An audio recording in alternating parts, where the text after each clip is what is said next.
Hey guys, it's Drake, and I'm here for another one of my Patreon book recommendations. Um, just a little background for this one today. So this one's a little unusual compared to the current format I have going with my book recommendations. So this one coincides with another book I'm reading, Gravity's Rainbow. And when I was looking into, Pynchon while he was younger, getting started writing, I saw that he had a group of writing friends, a group of guys in college who also wanted to be writers. And I thought that was kind of interesting because for several other of my writers I like from that time period, let's say like Gaddis or McCarthy just come to mind because I know a lot about them. It's pretty difficult to find information about people they knew when they were starting writing. There's a photographer whose name is slipping my mind right now, who Gaddis was friends with and shared information with and shared ideas, wrote down dialogue that they had with each other and put it in the book, stole his words. But with McCarthy, his biography is very slim as far as if you compiled everything we know today. There's one writer, Leslie Garrett, that you can find were friends, but even that information took me years to find after reading all of his books. So Pynchon is a little easier to find out. And part of the reason is because Pynchon wrote a bunch of blurbs and introductions and different stuff throughout the 60s and into the 70s because he was, pretty well known, and I guess he has his main intent was, of course, to help out his friends, I guess, with his popularity. And so I ran across this group that he was friends with. Richard Fariña, a guy named David Shetzline. He also knew the Peter part of Peter, Paul, and Mary. He went to Cornell in the late 50s. Pynchon went back in 1957. He had been in Cornell, I think it was, 1953. He was only 16 when he graduated high school, and then he went to school for 2 years, and then he went to the military, and then he went back to school in 57 and stayed there through 59. He started with a degree in, I believe it was engineering or physics or something like that. Of course, first 2 years, you're not totally decided. Went to the military, came back and got a degree in English. So I thought that was pretty interesting because to an extent that mirrors my interests in college. And there's a guy named Kirkpatrick Sale who I don't really know a whole lot about. Seems like kind of a more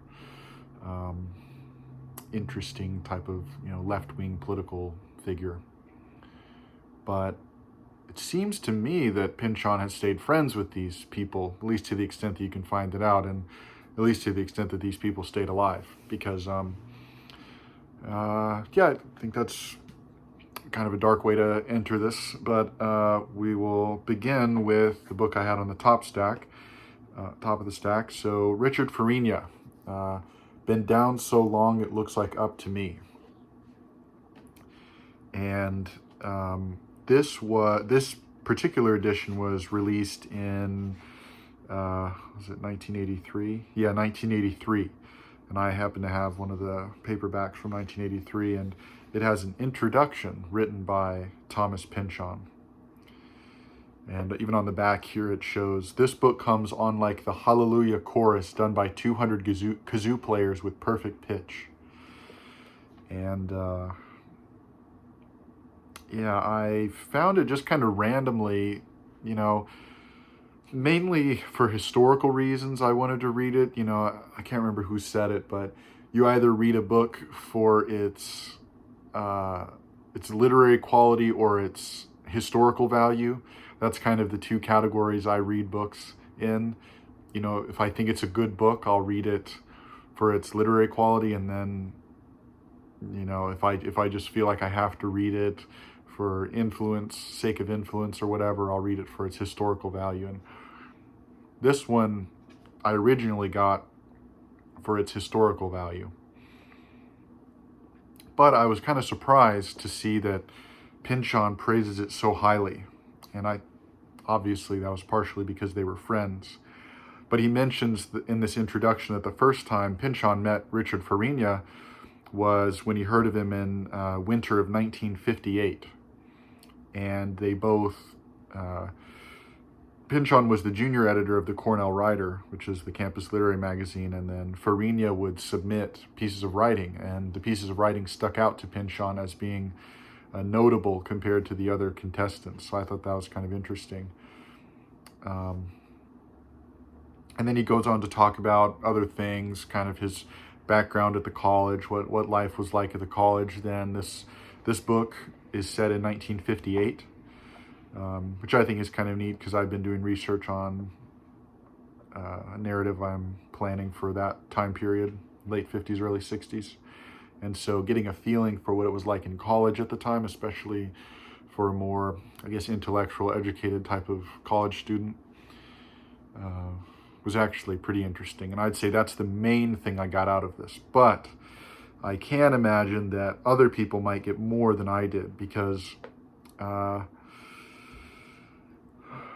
see, what's the best way to phrase it? So it does have a strong writing style, in the sense that the style would be notable. If you got maybe just a paragraph of this guy's writing and you had read this book before, you'd probably be able to place it and say, oh yeah, that sounds like Richard Fariña.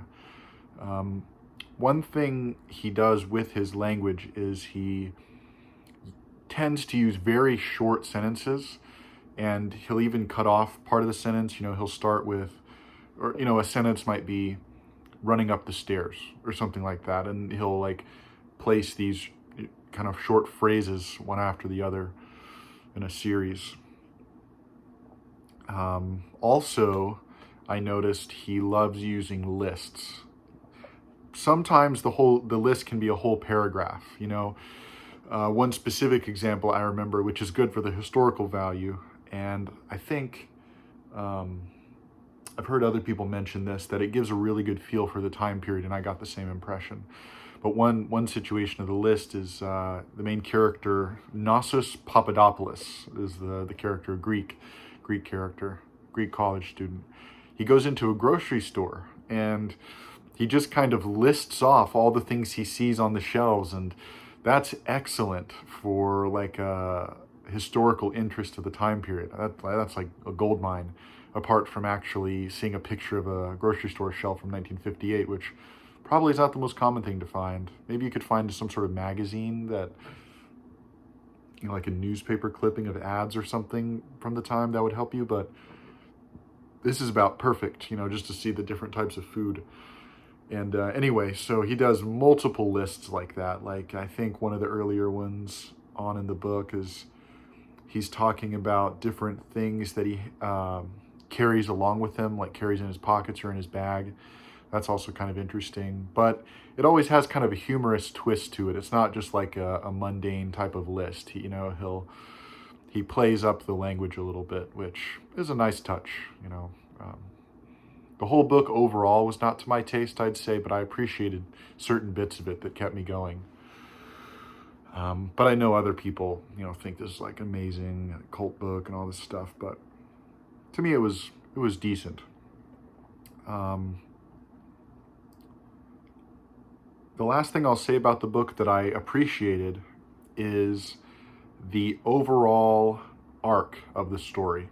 I do have to say, within the first maybe 100 to 150 pages, I was pretty apprehensive that this was going to be some like hedonistic hippie fantasy type of book, because it was published in 1966, which is the year that Fariña was killed in a motorcycle accident. He was actually killed 2 days after the book was published at a book signing. He left the book signing and met a guy there who had a motorcycle.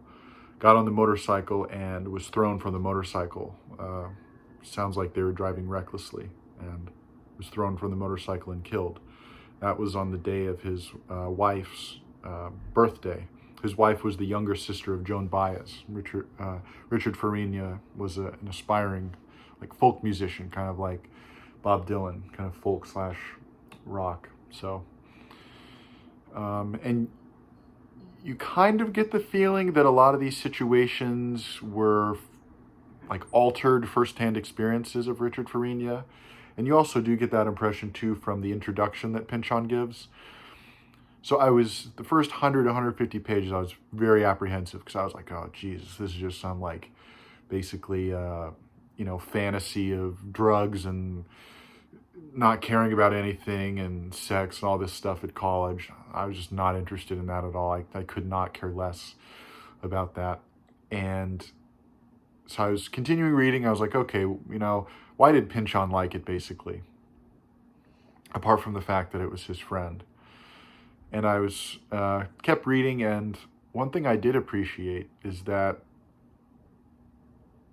every situation that Knossos Papadopoulos, the main character, every situation where he seems to have like a leg up in the beginning, he eventually has the same thing done to him, where he'll take advantage of somebody, or he'll be reckless, or so on and so on. Different things, like kind of youthful stupidity or naivety he'll do in the beginning. That's kind of like maybe a more ignorant person would really like aspire to be like that in a way. Like, well, I think you get what I'm saying.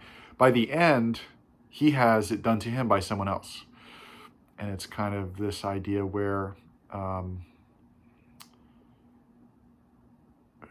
Maybe to put it a little too briefly, but eventually your luck runs out. The Lord giveth and the Lord taketh away. So I appreciated that at the very least, that it wasn't just some like kind of wish fulfillment fantasy type thing. There were also a couple funny situations. I would say my sense of humor doesn't really follow along with the majority of books, at least as far as the majority of books other people think are funny. I tend to not really latch on to the humor too much. And this one, I probably didn't find it as funny as a lot of other people, but there were some funny bits. And I'm going to talk about this book. I'll talk about Shetzline, and then I'll talk about Pynchon a little bit, and then their similarities. When I talk about the similarities, I'll talk about some of the funny bits. All right, so that was Been Down So Long It Looks Like Up to Me, which... One last thing I'll say about it, it seems kind of funny because this book is hard to come by. I saw a kind of goofy comment on a video that also talks about this book, because this book goes for about $50 now. I got mine locally for the normal price of a used book, $7. But it goes for $50 now, I guess, online. And this person wrote the comment like, oh, I was going back to college and I spent my last $50 on a copy of this book, and trying to be some freewheeling type of college student. I was like, oh dude, what the fuck, dude, seriously? But whatever, they feel like some young free person, I guess. So but anyway, yeah, so they've printed this multiple times and it keeps getting sold out. I don't know why they don't just do a bigger printing, because clearly this has some popular appeal. But anyway, so yeah, try to find a copy if you're interested in it. Kind of hard to come by. All right, and then I'm gonna look at Deford by David Shetzline next. So another thing I'll mention about their time at Cornell is that Fariña, Pynchon, and Shetzline were members of a reading group where they read, I guess the first one would have been Warlock by Oakley Hall, which came out in 1958. So that would have been around the time that they met. And I just think that's kind of interesting to see. I haven't read Warlock yet. I do have the Library of America edition. You can actually see it right there. Library of America edition that has the four like kind of literary westerns from the 40s and 50s. But it's kind of interesting to hear Pynchon talk about how they read that book, and they had their writing group, and how they basically their friendship, their writing friendships together. And so Fariña was 1966. That's when that book came out, but it sounds like he had been writing it for maybe 7 years. This book by Shetzline, Deford, came out in 1968. And it also seems like he had been writing it for several years because, as far as I can tell, the book takes place in, about the same time as Fariña's book, maybe the late 50s to like maybe 60, 61. I think at one point it tells specifically what year it is, and I feel like it was 1960 or 1961.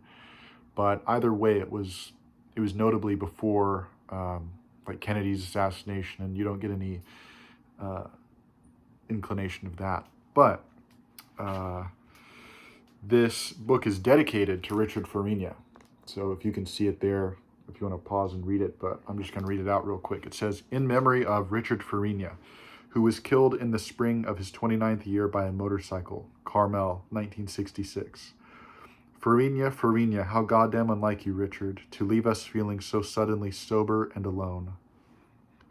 So he dedicates this book to his friend who had died 2 years previously. And as you might know, Pynchon also dedicates Gravity's Rainbow to Fariña. Gravity's Rainbow came out in, 73? February 73. So that was another kind of theme I was looking at here, like, because Fariña seemed to be kind of a catalyst of the group, and just seeing maybe what literary influences he might have given to his friends. And I think I see pieces, but so Deford, what's the story of Deford? So as you can kind of see from even the cover, it's about an older man. I would place him maybe in his 50s or 60s. He lives out west, and he came back to New York because his last living family member, or one of his last family members, passes away, and he has to, take care of their belongings and presumably take care of the funeral. And so he goes all the way from Washington State to New York. And when he's in New York, taking care of his family members, will and things like that, he has a heart attack. And he's not especially wealthy. He doesn't have connections. So he gets stuck in New York in the Bowery, which I guess at the time, if not now, I don't know too much about it. I've actually never been to New York, but hopefully this year I'll fix that. A lot of stuff to see there. But the Bowery apparently was like basically the homeless district, if there weren't more than one. But at least how he tells it in the story, it kind of gives you the same feeling as the slums of Knoxville in Suttree by McCarthy. Or I get a similar feeling from like, the kind of lower class, from kind of lower class slice of life books like, Southern California, Steinbeck, that sort of thing. So he gets stuck, has to keep going to the doctor there, and the story starts in the first maybe 10 pages by his like welfare, like pension check being stolen by a guy named Joe Raven, who's the main villain throughout the story. And that's what propels the plot throughout the whole story. So Deford, main character, goes trying to find this Joe Raven guy who seems to be kind of like a seedy kind of small-time crime kingpin. He has his 2 lackeys that do his bidding for him, and seems kind of like a crazy type of uncontrolled person. So that's kind of his way of getting away with crimes, is that people think they can't confront him about things. But as far as what I enjoyed the most about the book, now I would say this book is the weakest out of the 3 that I'm going to mention today, out of Fariña or Pynchon's Gravity's Rainbow, which probably isn't going to come as any surprise.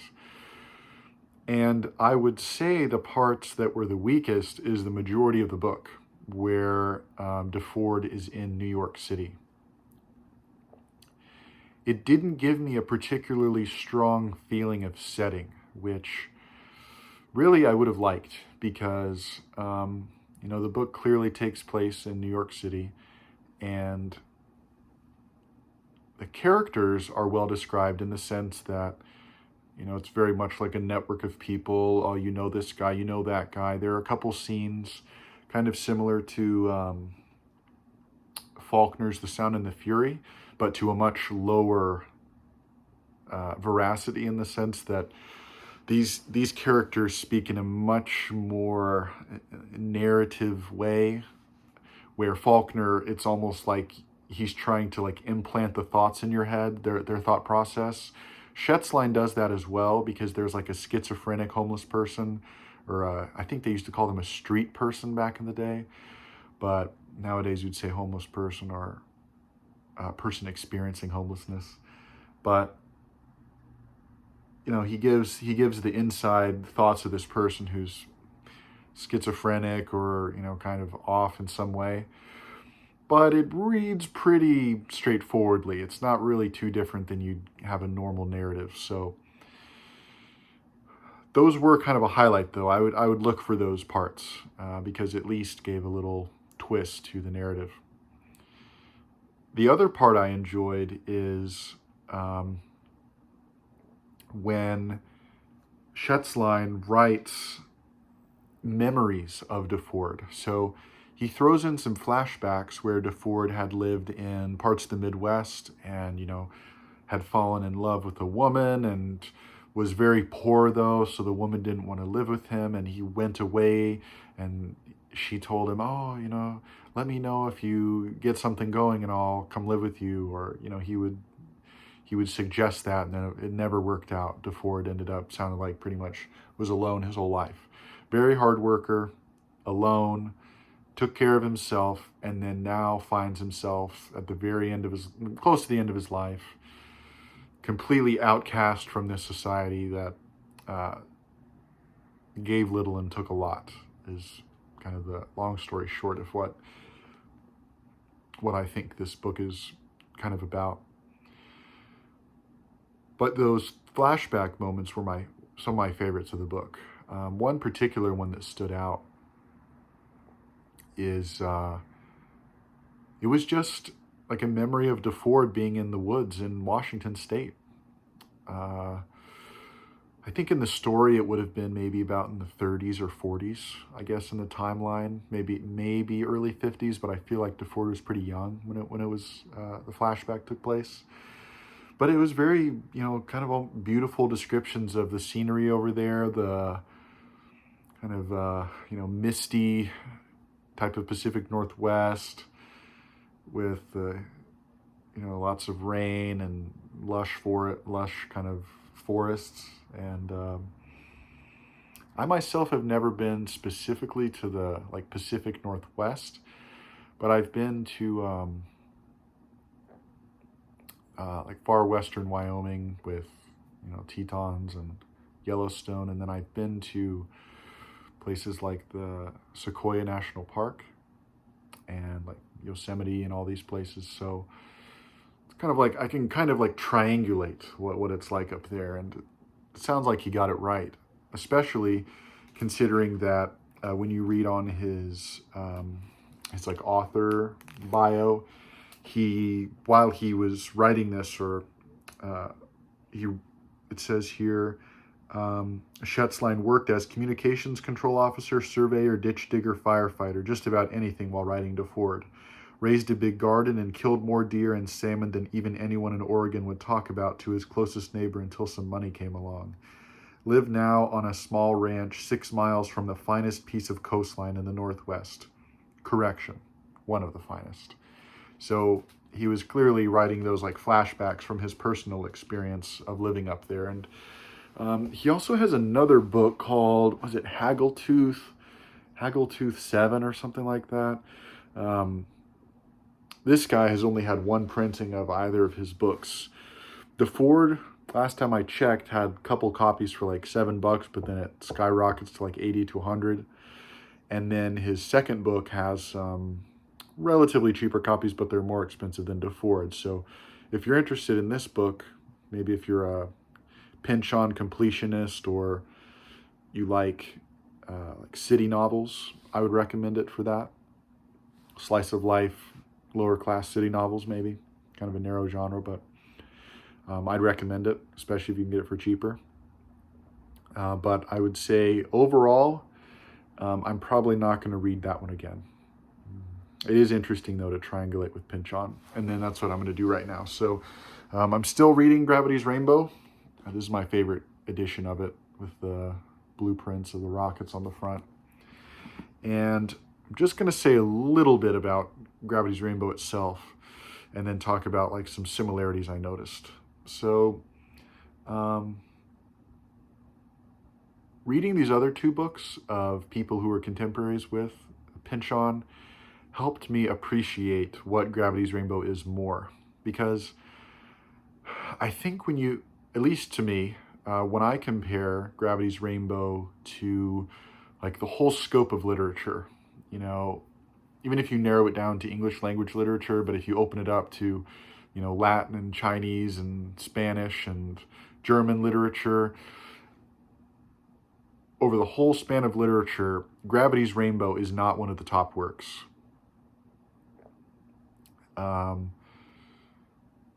And I think, and I haven't read the whole book, but for the first third of the book, I'm about a third of the way through, I can pretty comfortably say that. That's not to say it's not very high quality and especially relevant for its time, but I think that's actually one of the things that might limit it, at least for the third I've read, like I said. I'm going to save my total determination for the end, but it does seem pretty heavily tied to its time, at least in this first part. And that's the reason I think why reading other books from its time helped me appreciate how good it was. Because some books are so clearly excellent no matter what you know about that time period in history. One example I think you can give is Moby Dick. You do not need to know anything about whaling or the political economy of whaling or heating your house or light or anything. You really don't need to know what life was like in the 1840s and 50s to appreciate it. Anything like that. And several other books like this, like Dostoevsky, I think falls into that category. Endless others that are kind of timeless in that way. And at least for the first part of Gravity's Rainbow, I would say it is not timeless. Because I found myself trying to, more than I usually would, although I do normally, trying to get into the mindset of someone in the late 60s, early 70s. And that has helped me appreciate the book more. I didn't need to do that for Suttree or The Recognitions or J.R. or Beowulf, list goes on. That's not to say you don't get something out of it if you do, but it's not a requirement. And I feel like, at least for Pynchon, for me, it was almost a requirement to be able to appreciate it. Because the more I read his contemporaries and the more I researched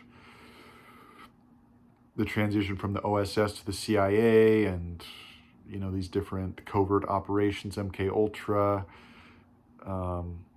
Watergate and Kennedy assassination and Operation Paperclip, the V2 rocket program. The more I researched that time, I got more out of it. And that is one thing, that's the last thing I'll say about Gravity's Rainbow for this video, is that I'm reading it slowly. I'm probably reading this slower than I've read any other book. And I'm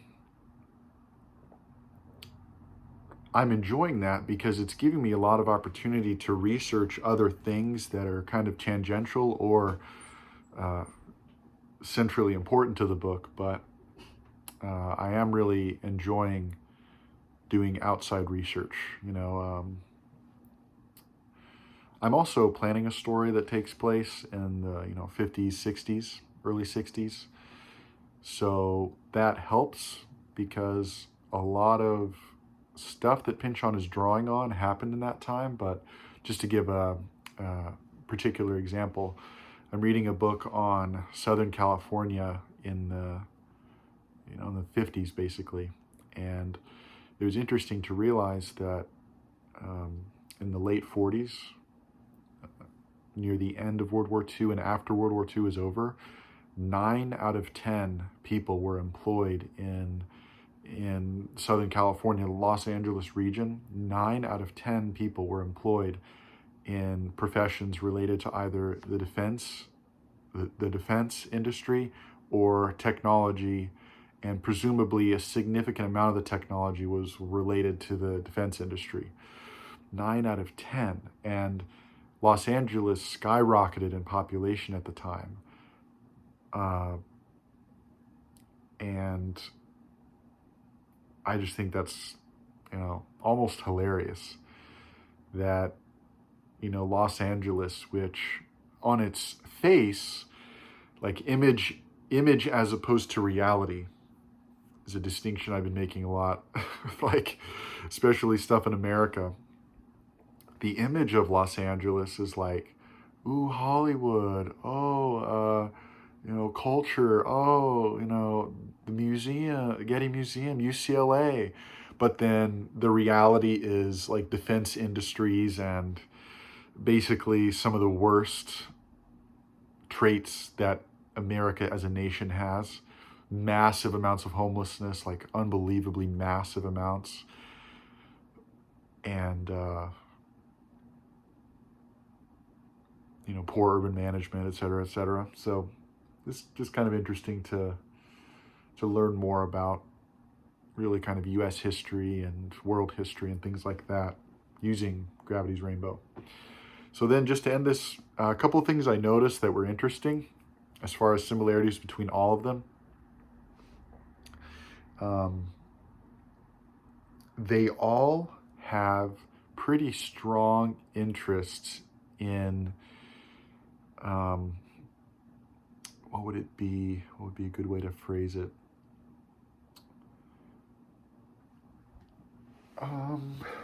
Let's see. So kind of the way I'm thinking of this is